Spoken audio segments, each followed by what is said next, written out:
Hello, student. Welcome to this experiment estimation of the altitude in the atmosphere using given pressure data. So, in this experiment, we are going to estimate the altitude, means height, in the atmosphere using given pressure data. So, the principle of this first, you will see the principle theory and principle of this experiment. So, this method is based on the subset of the International Standard Atmosphere model formulated by the International Civil Aviation Organization ICAO. The main assumptions are hydrostatic equilibrium, perfect gas, gravity independent of altitude, and constant lapse rate. So these are the four assumptions. That means we'll assume that there is a hydrostatic balance. Hydrostatic balance means suppose at a given height, uh,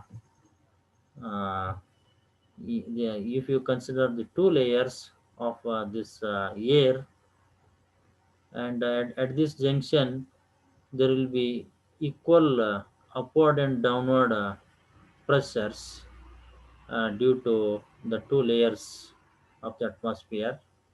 And when these two upward and downward pressures are equal, we say that hydrostatic balance is there.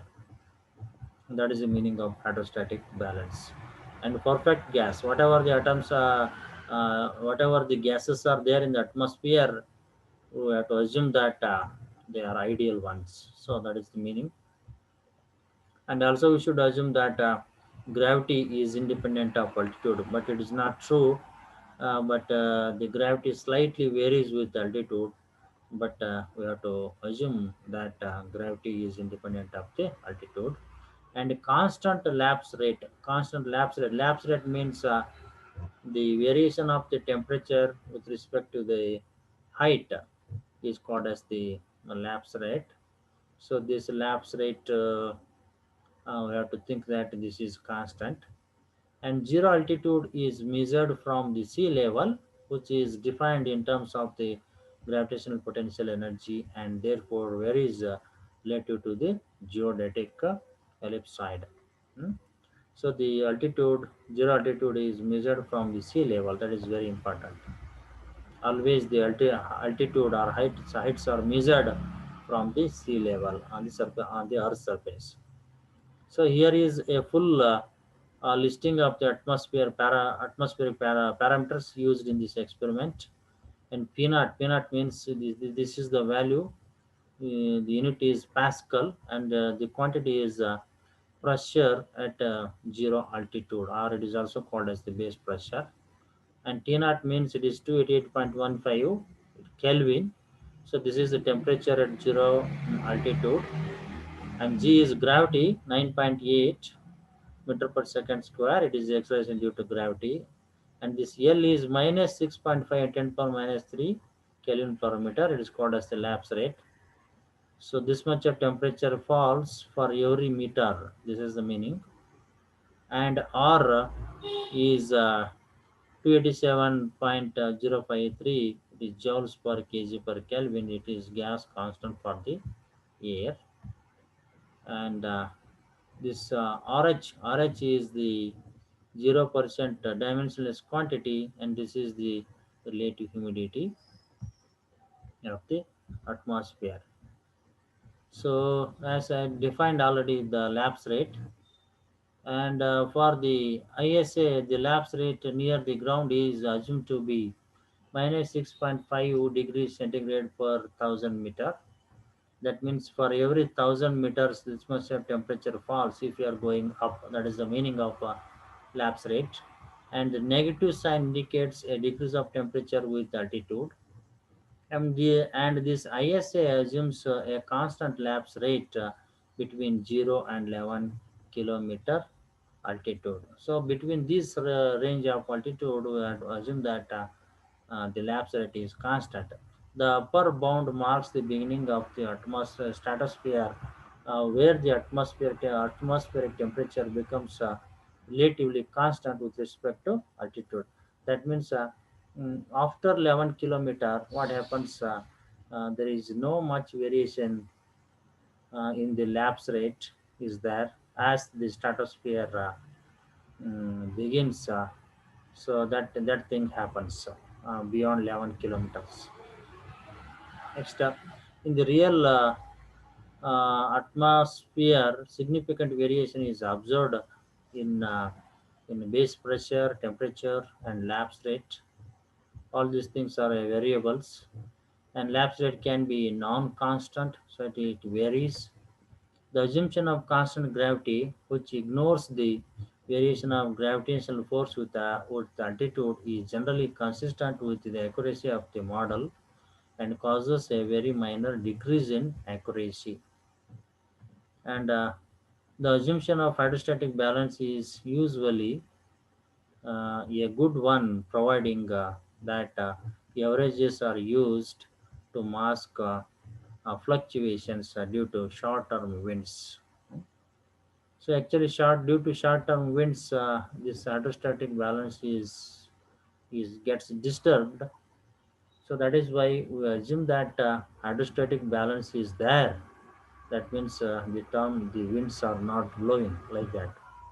Certain storms can produce prolonged disequilibrium, generally accompanied by severe weather conditions.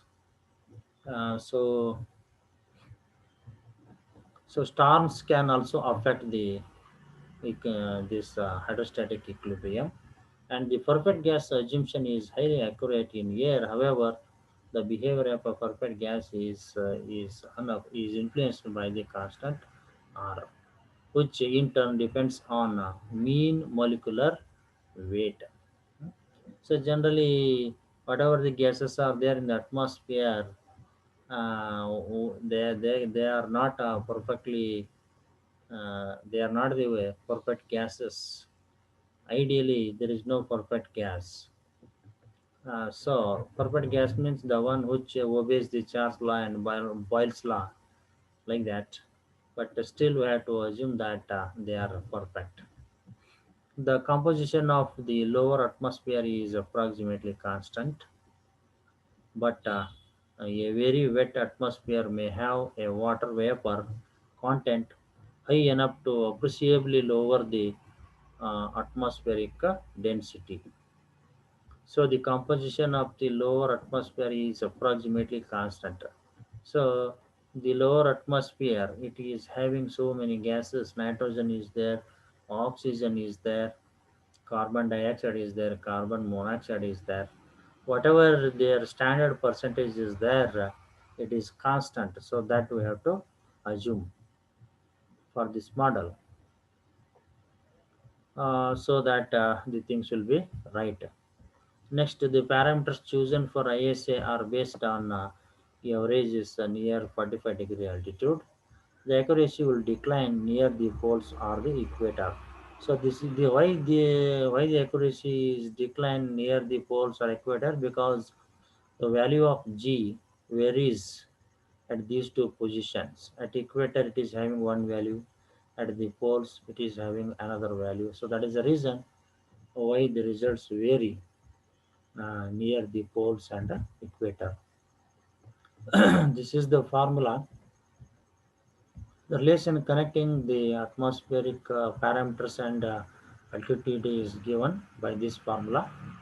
H is equal to T naught by L into the bracket 1 minus P by P naught into raised to LR by G. And in this model, the lapse rate is assumed to be single constant. This is fairly accurate only up to 11 kilometers. Uh, so up to 11 kilometers, this formula works finely. And all these are given in the table 1. T naught is there, L is there, P naught is there, L, R, and G. All things are given in the table 1 except this P. So this P is the pressure in terms of millibar, and this is the height measured. So these are the experimental values obtained by some real world experiment. So this data will be given to you in this experiment we are going to give this data, pressure versus altitude data, the standard data we are giving. So what we have to do in this experiment is that using this formula, you have to calculate altitude for every value of this pressure P, because this is the only one thing which is varying in the formula. All the things remains constant. So therefore, for every value of P, we have to calculate the altitude, height. So this calculation should be continued until all the values, P values are exhausted, and here you are writing. So in this way, and next what we have to do, we have to plot the graph. So the procedure is write down the formula given above, convert the atmospheric pressure at NTP to millibar. This is important. Don't take this value directly. The things will not come accurately. Convert first this pressure, which is in Pascal, into millibar, then you use it, and substitute all the standard values given in the table 1. Substitute each value of pressure and continue the calculation. Step 3 is repeated until all the pressure values are adjusted. Until here, we have to plot a graph of pressure versus height. Verify that both the experimental and theoretical curves agrees with each other. So the curves like this, the curve becomes like this. It is altitude versus pressure graph. Actually, here two curves are there in this graph. Two curves are there. One is this side, other one is this side. They are very close to each other. So that is why it is difficult to identify them. So, so you plot this graph for experimental and calculated values. So from this graph, it is clear that both experimental and theoretical curves are in agree with each other. So that is the result. So it is clear from the graph that both the experimental and theoretical curves are in agreement with each other. And we have to note on single graph both experimental and theoretical values should be plotted. So you should not plot these two set of data on separate graph. One graph, and this versus this on one graph, and this versus this calculated values on another graph. You should not do that kind of mistake. So it is a common axis. By taking this as a common axis, you have to take these two values in y-axis and plot in a single graph. Thanks for listening.